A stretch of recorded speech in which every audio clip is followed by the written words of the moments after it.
Пандемия коронавируса проверила на прочность экономику, социальную сферу и стала серьезным испытанием для всех людей. В 2020 году мигрантов в стране стало значительно меньше. Численность иностранных рабочих снизилась почти вдвое, до 6 миллионов 300 тысяч человек.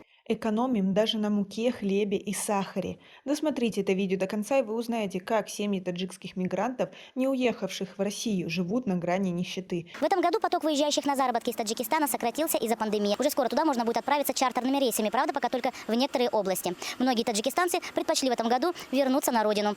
Подписывайтесь на наше обновление, чтобы всегда оставаться в курсе событий. Я буду это делать, обсуждать с коллегами из тех стран, из которых нам эти трудовые мигранты едут, с тем, чтобы, что называется, на дальних подступах уже обеспечить максимальную безопасность, дать им возможность, конечно, заработать, дать возможность стройке развиваться. Пандемия коронавируса в Таджикистане ударила по всем жителям страны, но в особенности по трудовым мигрантам. Только по официальным данным на заработки в Россию каждый год выезжали до полумиллиона таджикистанцев.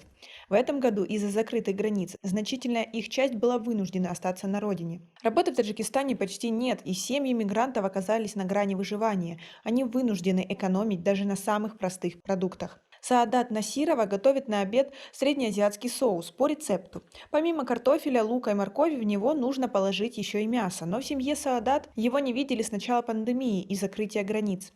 Раньше сама Саадат и ее муж и 3 детей жили в основном на деньги, которые мужчина зарабатывал в трудовой миграции в России.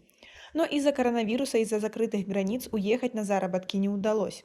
Сама Саадат работает дворником, а ее супруг Абдусамат каждый день ходит на стихийный рынок труда в Душанбе, где иногда находит подработку. На эти деньги они каждый день покупают еду. Абдусамат очень ждет открытия границ, чтобы выехать на заработки. По его словам, хорошо оплачиваемой работы в Таджикистане просто нет, а его подработки приносят копейки. К тому же работа, которую он может найти в Душанбе, обычно тяжелая, грязная и непостоянная.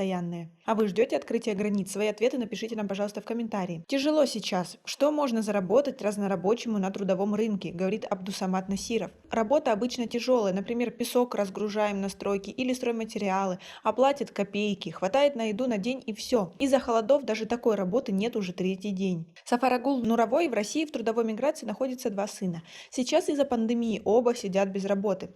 Сафарагул говорит, что раньше сыновья присылали ей деньги и обеспечивали ее, своего нетрудоспособного брата, жен и 2 десятка детей в семье. Сейчас они не могут высылать деньги, и вся семья выживает на 2 пенсии, и хватает только на хлеб и картофель. Сейчас мы экономим даже на муке, хлебе и сахаре. Килограмм сахара стоит 10 самани, мешок муки 260, а у меня пенсия всего 120 самани, подчеркивает Нурова. Такая жизнь уже надоела. Хорошо, что власти обеспечили в стране мир и порядок, но и есть что-то же надо людям.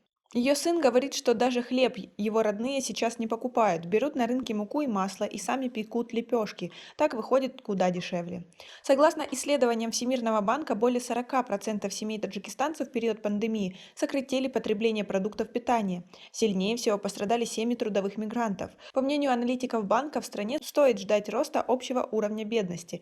Ведь бедные домохозяйства в Таджикистане гораздо больше зависят от денежных переводов, чем более обеспеченные. Более 80% домохозяйств, получающих денежные переводы от родных из-за границы, сообщили, что в основном тратят их на продукты питания и другие предметы первой необходимости. А вот эксперт в области трудовой миграции Рахмон Ульмасов считает, что ситуация в Таджикистане резко улучшится в начале будущего года. По его мнению, Россия уже нуждается в таджикских рабочих. Москва просто вынуждена будет не только впустить мигрантов, но и чуть ли не завозить их самостоятельно. По исследованиям эксперта, работодатели в России уже готовы платить таджикистанцам на треть больше, чем до пандемии.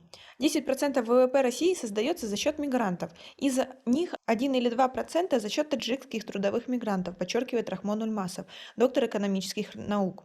Представьте себе, что будет, если этих мигрантов не будет. Если на 50% сократится миграция, это значит, что будет на 5% сокращение ВВП России. Они вынуждены будут идти на такой шаг. Будут ли прогнозы эксперта, пока непонятно. В любом случае, аналитики Всемирного банка прогнозируют улучшение ситуации в 2021-2022 годах, но лишь при условии наличия вакцины от COVID-19.